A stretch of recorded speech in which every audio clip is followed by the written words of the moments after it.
Dinagsa ng daang-daang residente ng Barangay Manresa sa lungsod ng Quezon ang kauna-unahang mobile clinic na isa sa mga magagandang proyekto ni Konsehala Bernadette B.H. Herrera D. ng Distrito 1 lungsod ng Quezon. Ayon sa konsehala na ang bagong henerasyon mobile clinic ay isang makabagong paraan ng pagbibigay ng libreng serbisyong pangkalusugan sa mahihirap nating mga kababayan. Ang nasabing mobile clinic ay isang 16-footer 6-wheeler van na puno ng kumpletong kagamitan sa chest x-ray, ECG at iba pang uri ng health laboratory examinations.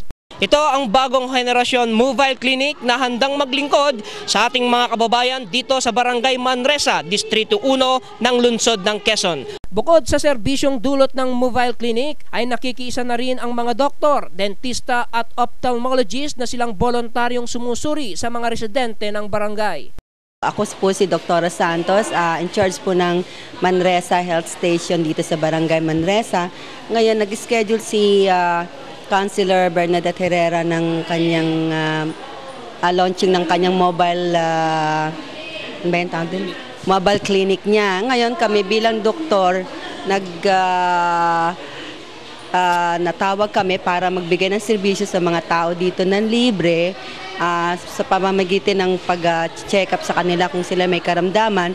And then ang aniyata nila is kung madidesisyon na namin kailangan i-ECG or i-X-ray, i-refer din sa mobile clinic ni Councilor na nasa labas, no? Mga kasamahan ko dito, mga kasama ko sa City Hall, Quezon City Health Department, na sila Dr. Marasigan, Dr. Angel de Guzman, dalawang dentista, Dr. Mercado and Dr. Fortes. Samot-sari namang karamdaman ang ipinakonsulta ng mga residente at sila ay lubos na nagpapasalamat sa serbisyong ipinagkakaloob sa kanila.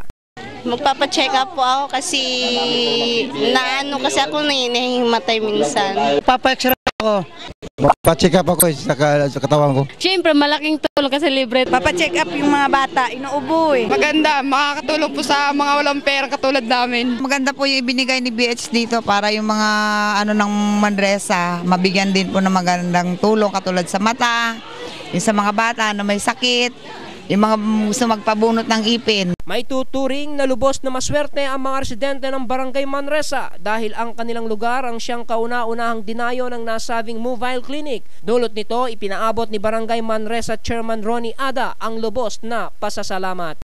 Nagpapasalamat po uli ako sa bagong henerasyon, kay Ma'am BH, pati na rin po sa pamunuan ng Quezon City Government, mula kay Mayor Sunny Belmonte, kay Vice Mayor Bautista, kay Congressman Bingbong Crisologo, at sa mga konsehal, lalong-lalo na po yung isang sponsor dito na si Councilor Sep Wico. Tiniyak naman ni Konsehala Herrera D. na ang pagdayo ng mobile clinic sa Barangay Manresa ay simula lamang ng pag-iikot sa lahat ng barangay na nasasakupan ng Distrito 1 ng lungsod ng Quezon. Para sa RJTV 29, Saldo Lenon RJ News Team numero 6, DCRJ Radyo Bandido.